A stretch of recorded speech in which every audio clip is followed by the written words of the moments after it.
There you go. Perfect. Awesome. Tobi, thank you so much for joining me here for a little Path of Exile interview. I don't know how to pronounce your surname. Is it Lutke? Lutke, don't care. Like, I take Lutke. it any which way. Awesome. Everyone has their own version. I take all artisanal crafted versions of my last name. Awesome. All good. Well, to introduce you, you are the CEO of Shopify, and you do a lot of gaming related stuff. Obviously, Shopify helps me a lot with the Path of Exile gauntlets, and you play PoE, both 1 and 2. So I figured we would do like a quick 30-minute chat about Path of Exile and your experience with it and stuff like that. Sure, glad to. It's fun for me to like actually. I have because of my day job, I usually go on podcasts talking about very different things. So this is fun. We had a chat here and over instant messenger, and we're like, why don't we just like hop on and have a live conversation? Because video games are just really good to like a good distraction from the mechanics of running a public company. So let's go. Yeah, no, like I have some questions about that. Like, how much time do you get to like actually play games when you run a billion-dollar company? Well, I mean, the reason why video games are such a good hobby is because they actually, I mean, they just fit into the cracks of a day, right? I have a Razer laptop that I can take on a plane, and there's plenty of games that work reasonably well on the go. My kids are now the age that we just play video games together, so quite a bit. We have like a really, a room with like, I have 3 boys who are all over 10 years old now, and we have a room in the house where my wife and I have PCs, and they all have PCs, and we play games together. And so it's I mean, it's not as much as I'd like, of course, but like sometimes when there's a game going and we prioritize it as a family, we can sometimes spend a weekend inside. It's good fun. That's awesome. The Factorio space, Factorio is one of the favorites in the house, and that had a recent expansion, and so we definitely ground through that one. That was fun. Yeah, I actually heard that apparently like anyone that works at Shopify can like expense Factorio as a work expense because you like the game so much. That's really cool. Well, it started out as a joke, but because Factorio is one of those things which can consume your life, but I feel like you come back better because you end up with this almost intuitive understanding of industrial process design and like queue theory, and so like these are things people get PhDs on, and it's not clear to me that they understand these things at a more intuitive level than a Factorio player. So we were always like joking that maybe it's actually load bearing. Maybe we should actually encourage people to play these games because I just think you learn a lot playing video games. So we. In a little bit of a humorous move, we put Factorio as a potentially expensible thing into the expense system, and that leads to a lot of raised eyebrows and kind of just anyway. It's a fun thing. So yes, it's true. Awesome. But there's a little bit more to it than just me liking the game. Yeah. No, I mean, I think it's a very good thing. Like like you said, there's a lot you can learn from gaming too, and it's just I think healthy for the mind in general. I think the first thing I ever heard about you, gaming related, was when you did, I think is it called a Home Story Cup? But it was a StarCraft thing. Yeah. And the way I got told the story is you were like watching and you were like, I wish this prize pool was bigger. And apparently you just like called them up and was like, hey, can I increase the prize pool? So like you have a long history with gaming. How did that start?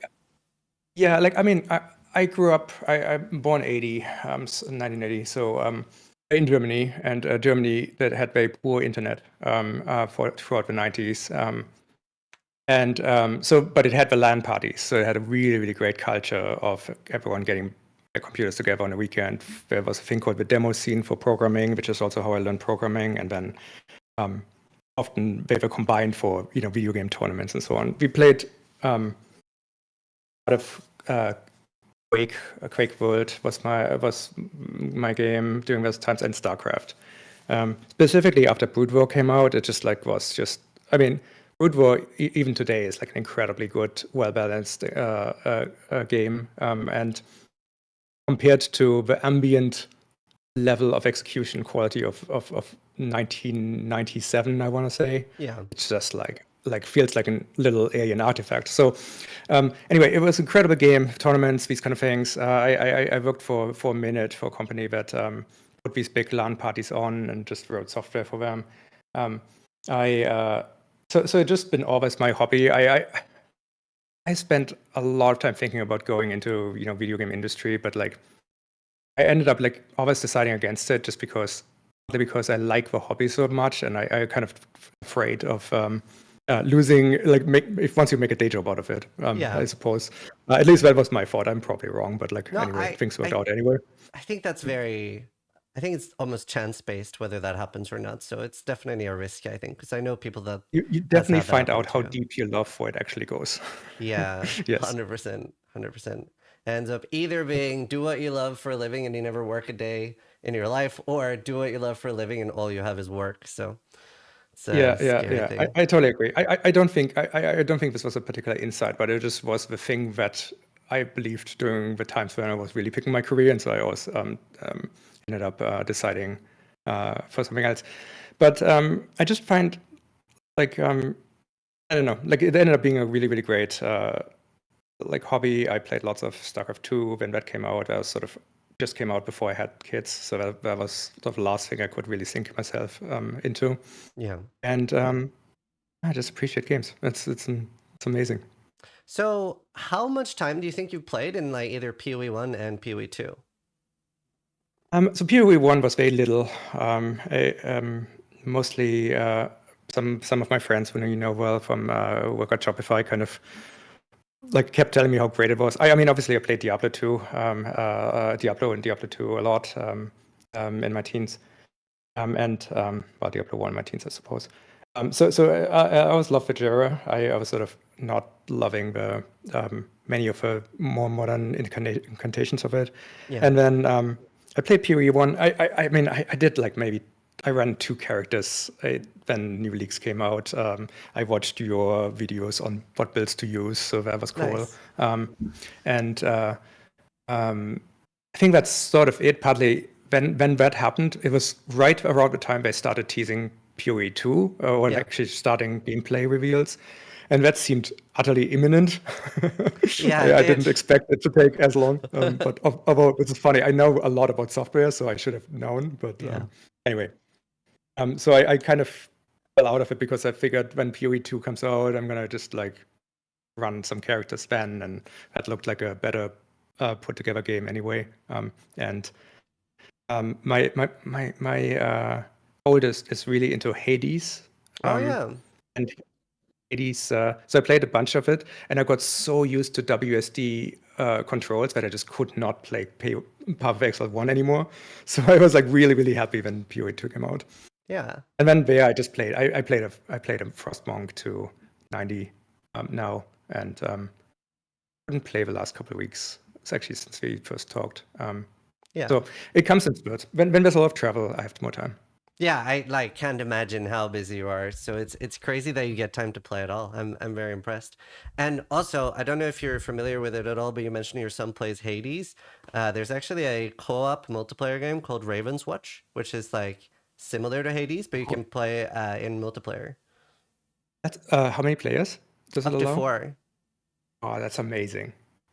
Okay, that's a really good tip. That's gonna be something we're gonna play. Yeah. They're playing with my boys. Yeah, I've been playing it I on love stream. It's a I lot of fun. love what's happening in co-op games. I really really like co-op games. Have really there was a Left 4 Dead was excellent back in the day, Yeah. but like since now there's just more, like a lot more coming out. Like I Divers is really really popular in my house right now. So I haven't tried Helldivers at all. yeah. So I was really curious on one thing. How did you find like was Path of Exile 2 a lot easier to like get into as somebody that didn't play PoE 1 a lot? Yeah. Yes, definitely. I mean, I'm the kind of I love the depth of a game, but like I got pretty turned off. Like it's a quest line early in Path of Exile where you end up like making permanent stats decisions. Oh, like the bandits? Yeah, exactly. Ben, it's like I got the bands wrong, I had to re-roll. I was like grumbling about Path of Exile 1. So I think 2 has just sort of cleaned up early game. So I thought that was good. I liked the animation canceling and the everyone gets a dodge was just like they really, really dialed that game in, which I thought was really good. I mean, I suspect the end game has issues, but It does, yeah. kept my interest. Yeah, and I Trading mean, is kind of crazy. yeah. As someone who spent my entire life building e-commerce software, the trading interface like system of Path of Exile It could get a little bit better. it worked better on a smaller scale, and just like the bigger the game has grown, the more apparent the problems become, especially with like scammers and stuff like that. People like taking items hostage basically, and yeah, it ends up pretty rough, especially for software. So what's your opinion on or what is actually sort of the inside consensus on Path of Exile 2 right now? I'm not tracking that. So As a casual player, it's an incredibly good game, like a total masterpiece in my mind. it is a lot better for casual players, I think, is a lot of the consensus. Right now is a bad day to ask that too, because they just dropped like a bombshell that PoE 1 has been delayed even more. So especially the Path of No. Exile 1 players that like felt Mm. like PoE 2 weren't for them, they're very upset right now. Because they were like, oh, at least we'll get some Path of Exile 1 updates soon. And they're like, delayed even further. So animosity is a little high right now. But I'd say a lot of people are like, we like a lot of the like campaign stuff with PoE 2, but the end game feels very hollow. Like you do run out of content pretty fast. But most Mm. of those people are like when it's past 300 or 400 hours. So in their first 300 or 400 hours, I think most people would agree that it is quite good. It's just like long-term staying power is a little bit like on the rocks right now. And it has a lot of like very glaring issues that just, it needs a lot of love.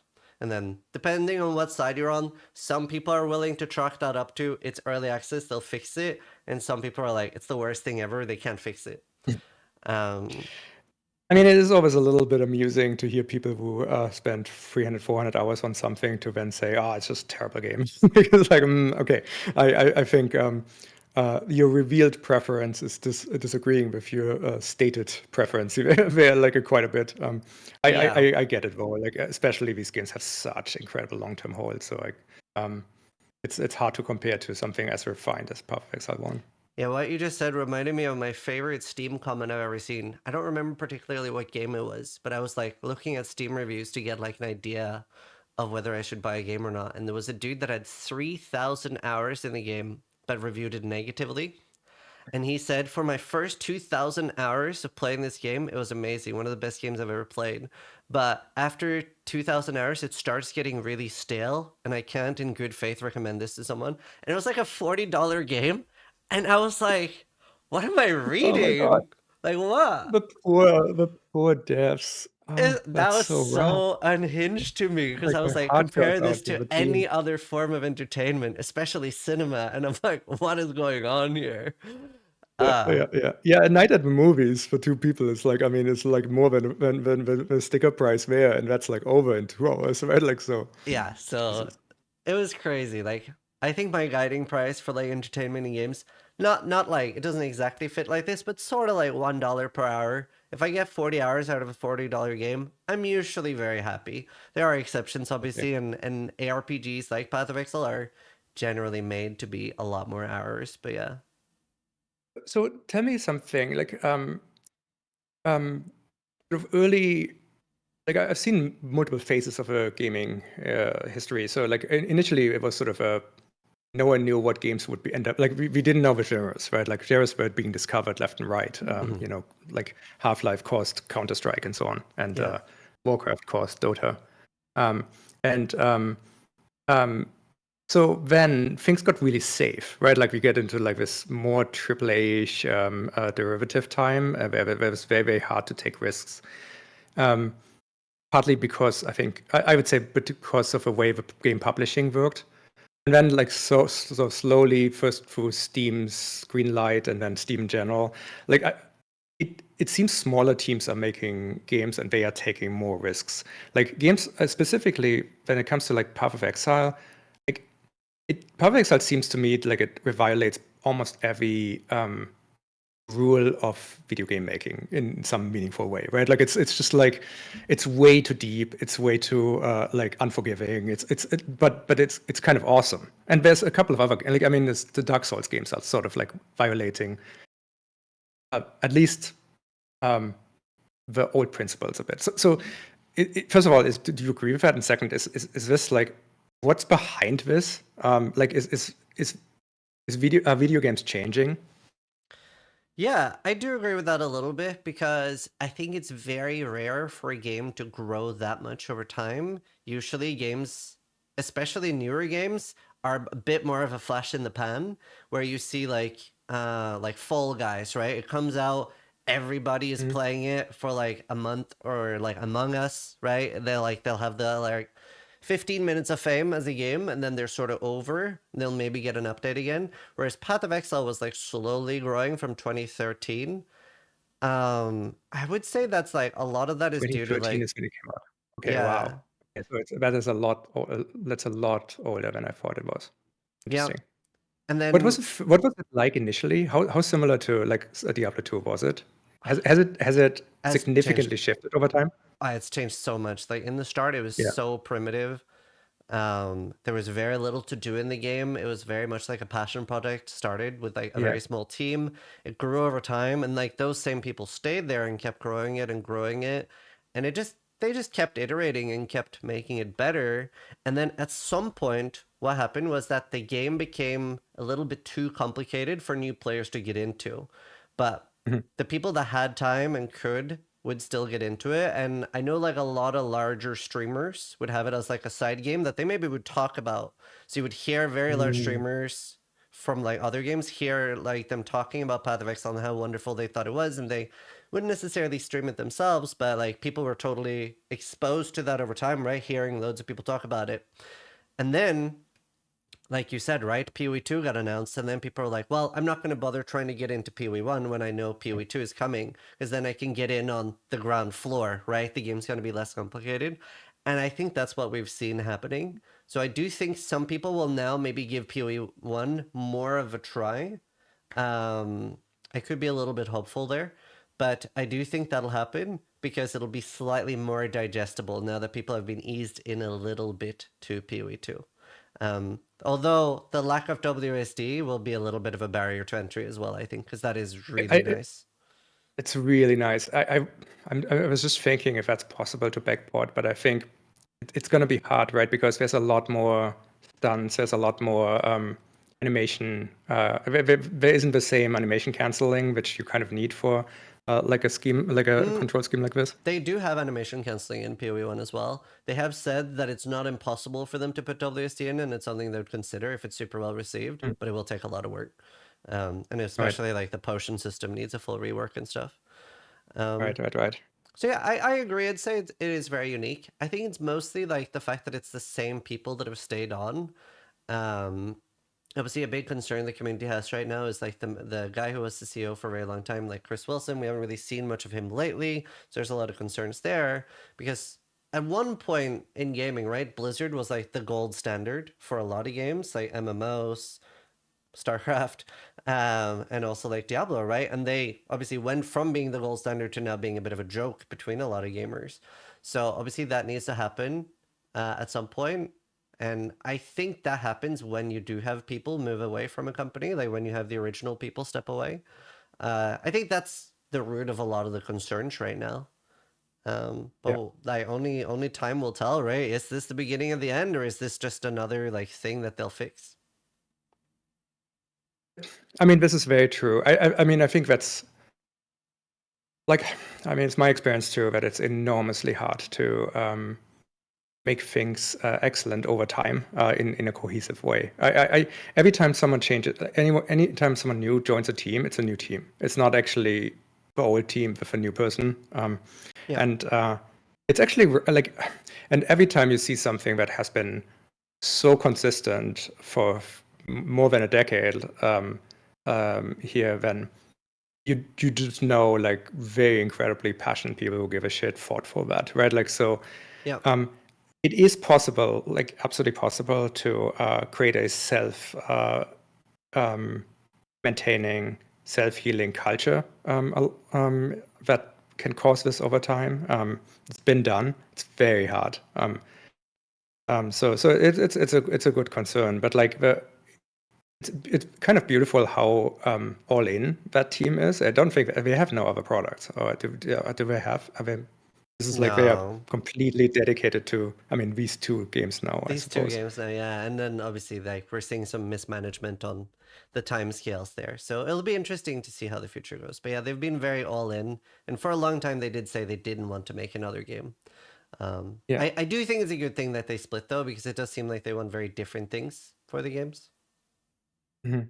Yeah. Very interesting. Yeah. They were Sounds gonna do interesting to PoE see it can Mobile do. as well. They are going to make a mobile No, game? they were. That seems to have been scrapped. Hmm, Yeah. I see. Because that's one of those things. The problem is the moment you do that, you end up like mobile causes such a different set of trade-offs than I mean we've all seen the examples of this, and Yeah. that really works well in my mind. I think it's fine to remix into a mobile um, game. But trying to port it is just like I don't know a single example of something where that I mean, maybe Hearthstone or something, but like that's Sure, yeah. And yeah, RuneScape. But very, very right. few things work well. Like I'm just generally not a big fan of mobile gaming in general. It's just very small Yeah, screen and stuff like that. What would you yeah, yeah, say yeah. is your favorite thing about Path of Exile? So I just like the power fantasy is so good, right? Like it's man, like you just go through like I mean, I also just really love the depth of builds you can do. I think it's such a brave thing to do to just have a global skill tree and like how de-emphasized and how little the classes actually change everything is like you have to be an incredibly courageous game designer to do this because Yeah. it's I mean compared to Diablo and it's just like which I really appreciate Diablo too, but like the fourth now, but like it's I mean it's just like they've made their life very, very simple with the very, very prescribed choices. Yeah. You get to this point, and now you have one of four things you can have. Like, and then you get to this point. So it's extremely controllable, and frankly, so kind of hard to argue that they have the game fully under control right now. But like, it's so it's a much more brave thing. Like I did. Um, my sort of personal claim to fame on like in my Path of Exile 2 run is that I like anyway, like the ice monk I built ended up being like very close to what I ended up after I allowed myself in endgame to start looking at builds, and I didn't spot the frenzy power charge kind of shenanigan thing. That was a cool thing to sort of see from the pro builders, but like just sort of this like it was cool to play the game early when it wasn't clear where the sort of builds would be and just play with something and seeing how other people have Yeah, the formulas on the discovery but phase. that's just cool. I love that, right? And then I just thought the atmosphere was very good, and I don't know, just great game. I like even I do still like the mapping right now or like thing because it's something I can fire up, do one thing that take 10 minutes, and I can turn it off if I need to. That's fits bite-sized into my days, so I do appreciate that too. Yeah, I mean like pushing like high ranks while you're like CEO of $1 billion company is like kind of unrealistic. So I get that. Is that a veiled allusion to? Yeah, let's. Yeah. I had to get one Yeah. in there. Have So I was actually curious. Have you ever tried a gauntlet yourself, or would you? I tried a gauntlet? No, I don't even know what gauntlet is, so the answer is no. That's like Oh when a new league starts. no, I'm Oh, heartbroken. the things. Got it. Okay, yes. That's Yeah. the event. You guys helped me with that. Yeah. Sorry, I put it together. Yes. Yes. No, I have not. I should. Okay, you What, should. when should I be where and what should I do? Okay, I'll actually let you know next time, and maybe you could Yes. like record trying it because it's literally you guys have been integral Yeah. to getting those off the ground, and it's basically a crazy hard version of Path of Exile, um, where it's on hardcore. And yeah, you get destroyed early on. Like the campaign is like 10 times harder than normal. So we do it like twice a year. I'll let you know next time one's Yeah, happening, and we'll see if it fits your schedule. But it'd be super cool to see. yeah, that would be awesome. I mean, I'm not gonna get far. I'm not like good, so that'll be a problem. But I am happily contributing like an early dev Sure, tombstone to something. that'd be fun to see. Two friend, That's that's cool. what I, video I games are I all have about, not right? done.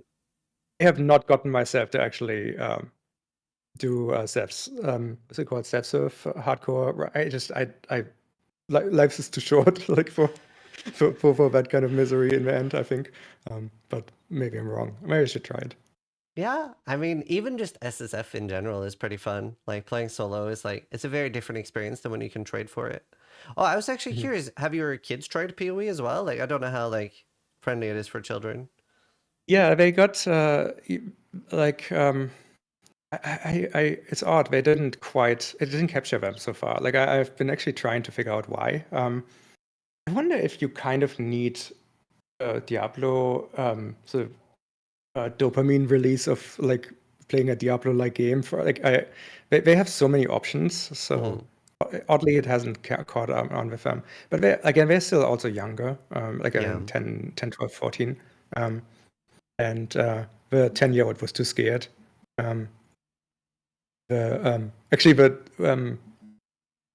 12-year-old gave up on the last level in the Act 3, where you hit the wrong trap and it gets you a slice of a body, and he was just Yeah. like, no, what the fuck.